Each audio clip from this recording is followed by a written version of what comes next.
میرے محترم بزرگوں، بھائیوں اور دوستوں، السلام علیکم ورحمۃ اللہ تعالی وبرکاتہ۔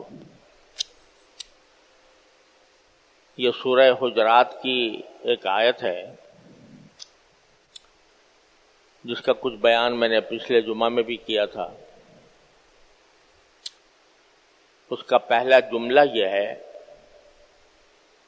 کہ تمام مسلمان آپس میں بھائی ہیں۔ پھر آگے فرمایا فَأَصْلِحُوا بَيْنَ أَخَوَيْكُمْ، اگر تمہارے دو بھائیوں کے درمیان کوئی تنازع ہو جائے، جھگڑا ہو جائے، تو ان کے درمیان صلح کراؤ۔ واتقوا اللہ، اور اللہ سے ڈرو، لعلکم ترحمون، تاکہ تم پر اللہ تعالی کی طرف سے رحم کیا جائے۔ یہ آیت کریمہ ہے، اس کا ترجمہ میں نے آپ کے سامنے عرض کیا۔ اس کا جو پہلا جملہ ہے اسی کی تھوڑی سی تشریح پچھلی مرتبہ کی تھی، وہ یہ کہ تمام مسلمان بھائی بھائی ہیں، اور بھائی ہونے کا مطلب ظاہر ہے یہ نہیں ہے کہ نسبی طور پر بھائی بھائی ہیں۔ ہر ایک کے ماں باپ الگ ہوتے ہیں، اس کا شجر نسب دوسرا ہوتا ہے، بعض اوقات اس کی رنگ و نسل میں بھی فرق ہوتا ہے، لیکن بھائی ہونے کے معنی یہ ہیں کہ ایک تو جس طرح بھائیوں کے درمیان آپس میں محبت اور خیر خواہی کا تعلق ہوتا ہے، وہ ہر مسلمان کے ساتھ ہونا چاہیے۔ جتنے مسلمان ہیں دنیا میں جہاں پہ ہی آباد ہیں، ان کے ساتھ ہمدردی، ان کے ساتھ محبت، ان کے دکھ درد میں شرکت، ان کی خیر خواہی، یہ ہر مسلمان کا بحیثیت مسلمان کے فرض ہے۔ اور بنیاد اگر دیکھی جائے تو بھائی ہونے کی بنیاد ہے خیر خواہی، یعنی بھلا چاہنا۔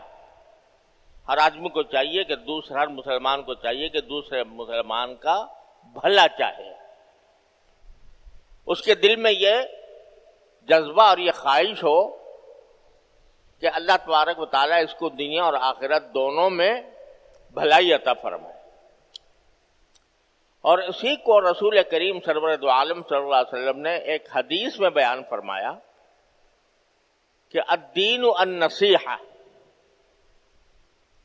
دین خیر خواہی کا نام ہے، یعنی سارا دین فرما دیا، سارا دین جو ہے وہ نصیحت یعنی خیر خواہی کے اندر پنہاں ہے۔ اور یہاں تک فرمایا کہ نصیحت اللہ کے لیے، اللہ کے رسول کے لیے صلی اللہ علیہ وسلم، اور حکام کے لیے، اور سارے مسلمانوں کے لیے۔ اب اللہ کے لیے نصیحت، اللہ تبارک و تعالیٰ کی ظاہر بات ہے کہ اللہ تبارک و تعالیٰ کو کسی کی مدد کی حاجت نہیں ہے، کسی کی عبادت کی حاجت نہیں ہے، لیکن اللہ کے لیے نصیحت کے معنی یہ ہے کہ اللہ تبارک و تعالیٰ کی آدمی اس طرح بندگی کرے کہ اس کے ہر حکم کو اپنے ذمہ لازم سمجھے اور اس کی اطاعت کرے۔ اور رسول کریم سرور دو عالم صلی اللہ علیہ وسلم کے ساتھ نصیحت یہ ہے کہ سرکار دو عالم صلی اللہ علیہ وسلم کو اپنے لیے ایک مقدس نمونہ سمجھ کر آپ کی تمام سنتوں کی اتباع کرے۔ رسول کے ساتھ نصیحت یہ ہے۔ حکام کے ساتھ جو تمہارے اوپر حاکم بنے ہوئے ہیں ان کی خیر خواہی یہ ہے کہ ان کو اس بات کی دعوت دی جائے کہ وہ اللہ تبارک و تعالیٰ کے احکام کے مطابق حکومت کریں. وہ خود سے نہیں بن گئے ہیں حاکم، یا خود سے بادشاہ نہیں بن بیٹھے ہیں. ان کے پاس جو طاقت آئی ہے وہ خود سے نہیں آ گئی، وہ اللہ تبارک و تعالیٰ کی طرف سے آئی ہے. لہذا وہ ان کا فرض ہے کہ وہ اللہ تبارک و تعالیٰ کے احکام کی اطاعت کرتے ہوئے حکومت کریں.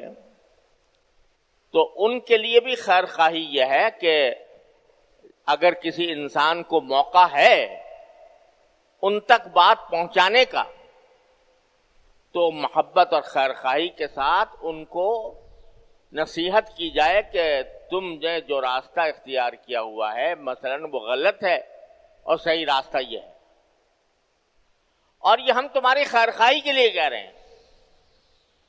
اس لیے کہ حاکم کے بارے میں یہ فرمایا کہ اگر وہ عدل و انصاف کے ساتھ حکومت کرتا ہے، اللہ تبارک و تعالیٰ کے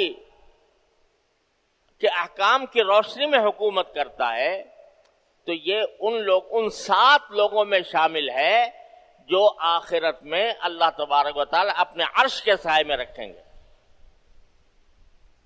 اتنی بڑی فضیلت ہے عادل حکمران کی.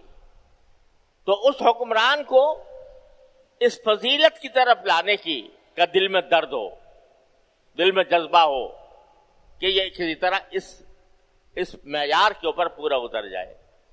اس کے لیے جو کچھ آدمی نصیحت کر سکتا ہے نصیحت کرے، دعوت دے سکتا ہے دعوت دے، اور کچھ نہیں کر سکتا تو کم از کم دعا کرے یا اللہ اس کی اصلاح کر دیجئے. تو یہ حکام کے لیے نصیحت. اور نبی کریم صلی اللہ علیہ وسلم نے ایک حدیث میں یہ بات ارشاد فرمائی کہ اگر تم اپنے حاکم سے کوئی غلط بات دیکھو، غلط کام دیکھو، تو اس کو سرے بازار رسوا نہ کرو، بلکہ اس کو تنہائی میں جا کر اس کو نصیحت کرو کہ وہ اس برائی سے باز آ جائے.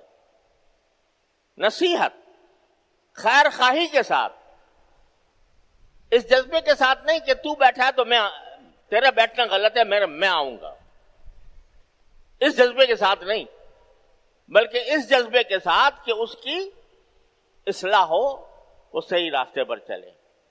خیر خواہی اب حکام کے ساتھ، اور پھر سارے مومنوں کے ساتھ جو بھی کلمہ طیبہ لا الہ الا اللہ محمد رسول اللہ کا پڑھنے والا ہے، اس کے ساتھ ایک خیر خواہی کا جذبہ ہونا چاہیے کہ اللہ اس کا دنیا بھی اچھی کرے، اس کی آخرت بھی اچھی کرے. کسی مسلمان سے بھی بغض رکھنا حرام ہے بالکل. یہاں تک حرام ہے کہ لیلۃ القدر کے بارے میں یا لیلۃ البراءہ کے بارے میں یہ فرمایا گیا کہ اللہ تبارک و تعالیٰ اس میں اتنے لوگوں کی مغفرت فرماتے ہیں اس رات میں کہ جس نے بنو بکر کے جانوروں کے جسم پر جتنے بال ہیں،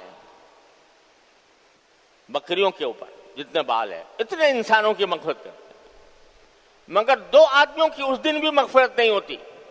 اعوذ باللہ.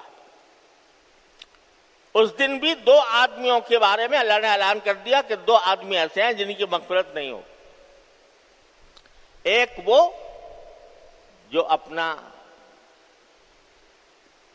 زیر جامہ ٹخنوں سے نیچے لٹکائے، جو تکبر کی علامت ہے، وہ متکبر انسان، اس کی مغفرت نہیں ہو. اور دوسرا وہ جس کے دل میں کسی بھی مسلمان کی طرف سے بغض ہو، وہ بغض والا بھی، بغض والے انسان کی بھی مغفرت نہیں ہوگی۔ اتنا سنگین جرم، اتنا سنگین گناہ اس کو قرار دیا کہ کسی دوسرے مسلمان کی طرف سے دل میں بغض رکھے۔ بغض کیا ہوتا ہے؟